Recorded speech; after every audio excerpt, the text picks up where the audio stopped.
Sejam muito bem-vindos a um Boletim Coppola sobre a suposta fraude às urnas nas eleições presidenciais. Nosso especial de ontem sobre o primeiro turno superou 4,5 milhões de visualizações na internet em apenas 20 horas, sem contar a audiência de rádio e TV. Muito obrigado pelo seu reconhecimento e pela confiança no meu trabalho. Apesar do algoritmo jogando contra, só na minha conta pessoal de Instagram, o @Boletim Coppola, foram mais de 250 mil compartilhamentos do vídeo. E o número não para de crescer.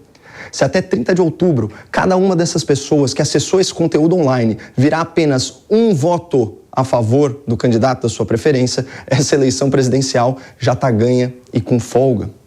Mas ao invés de gastar energia de forma proativa, transformando para melhor a realidade à sua volta, muita gente dá vazão às suas frustrações, se vitimizando, reclamando e criticando injustamente quem de fato está se esforçando para mudar a situação.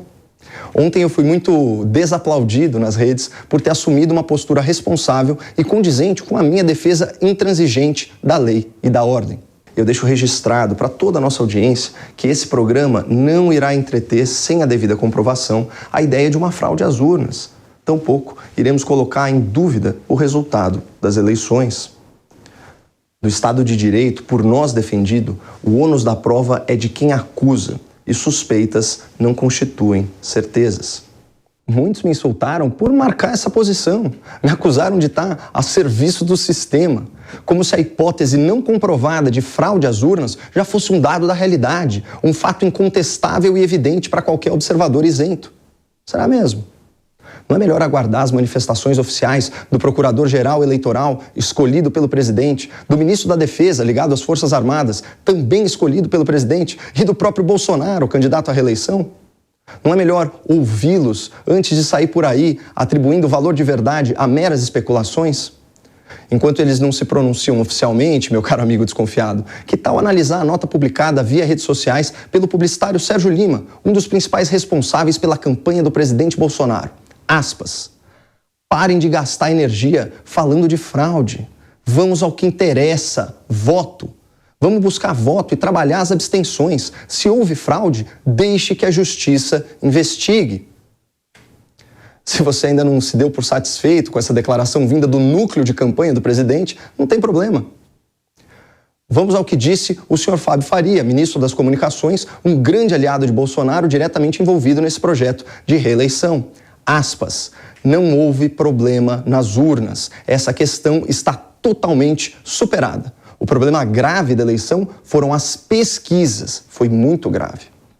Vale lembrar que Datafolha e IPEC, cujos levantamentos foram patrocinados pelos dois maiores grupos de comunicação do país, Folha e Globo, erraram feio suas projeções finais por cerca de 10 milhões de votos. E, para variar, erraram a favor de Lula da Silva. Aí sim, há indícios veementes para levantar suspeitas de fraude e ataque à democracia, especialmente considerando o vício nas amostras populacionais, vícios que já foram inclusive denunciados aqui no Boletim Coppola. Mas voltando à hipótese de fraude nas urnas, muitos argumentam que a prova do crime estaria na divergência, na incompatibilidade ideológica entre o voto para presidente e o voto para governador ou senador. O caso mais citado é o de Minas Gerais. Lá em Minas, Romeu Zema, um liberal de direita, se reelegeu governador com 56% dos votos válidos, ao passo que Lula, um cleptocrata da esquerda, venceu o primeiro turno com 48% dos votos contra 43% de Bolsonaro. Os números sugerem que apenas 3 em cada 4 eleitores de Zema votaram em Bolsonaro. Isso realmente não faz muito sentido do ponto de vista lógico. Mas quem disse que a escolha do eleitor é exclusivamente racional, pessoal? Será que fatores emocionais como ranço, carisma, nostalgia e memória afetiva não pesam nessa decisão? Um dos sentimentos mais fortes que existem, seja ele justificado ou não, é o sentimento de rejeição, de aversão, de repulsa. E aqui, a despeito de qualquer alinhamento de ideias e políticas, existe um abismo estatístico entre Zema e Bolsonaro. As pesquisas apontavam o governador Zema com cerca de 25% de rejeição entre os eleitores mineiros. Já o presidente Bolsonaro costuma ter sua rejeição aferida na casa dos 50%. Essa é apenas uma das várias possíveis explicações técnicas para essa discrepância entre a votação de Zema e Bolsonaro em Minas Gerais. Vamos combinar que, ao contrário de Jair Bolsonaro, Romeu Zema não enfrentou uma campanha nacional de difamação e desinformação instigada pela maior emissora do país, pelo maior jornal em circulação no país e pelo maior site noticioso do país. É natural que a popularidade e a votação de Zema sejam maiores lá em Minas. A boa notícia para a campanha do presidente é que Zema já declarou apoio à reeleição de Bolsonaro e o prognóstico é que o presidente aumente a sua votação nas Minas Gerais. Aliás, cumpre destacar que o governador Zema tem dado uma grande contribuição ao debate público, divulgando a verdade sobre o desastre provocado pelos governos corruptos do PT em Minas e no Brasil. Nós sabemos que no passado o PT em Minas Gerais foi uma grande tragédia. Foi uma das gestões mais desastrosas que o Estado já teve. E como eu sou mineiro e senti na pele esse desastre que foi Minas Gerais, na gestão do passado, que vai de 2015 a 2018, eu tenho obrigação de combater um governo que já causou danos enormes, não só ao Estado, como cidades grandes aqui, como Uberlândia, Pouso Alegre, que também tiveram tragédias aqui com gestão PT. E eu que venho do setor privado, sei mais do que ninguém o desastre que o PT provocou em 2015 e 2016 no Brasil, mais de 10 milhões de desempregados.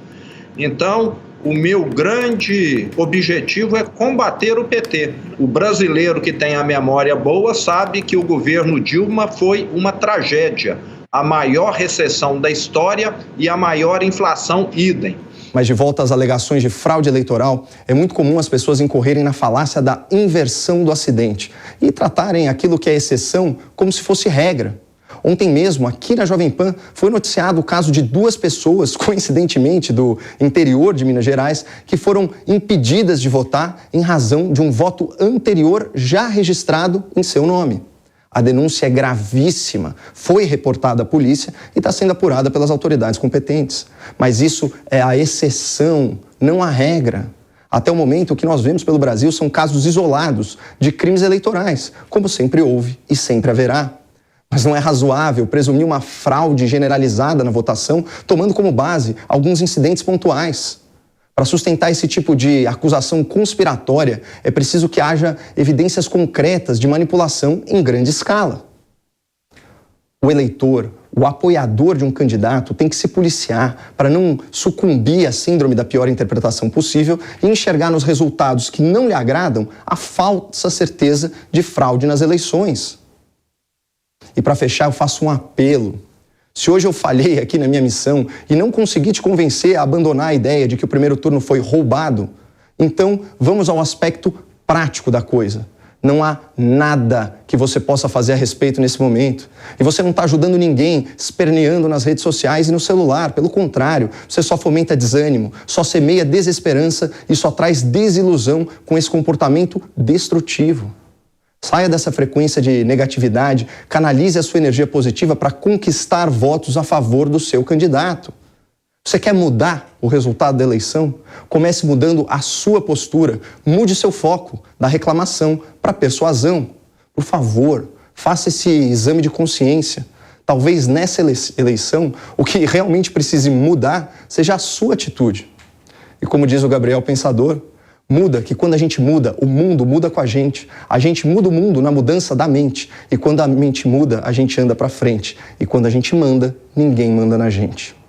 Muito obrigado, não percam a esperança no Brasil e fiquem com Deus.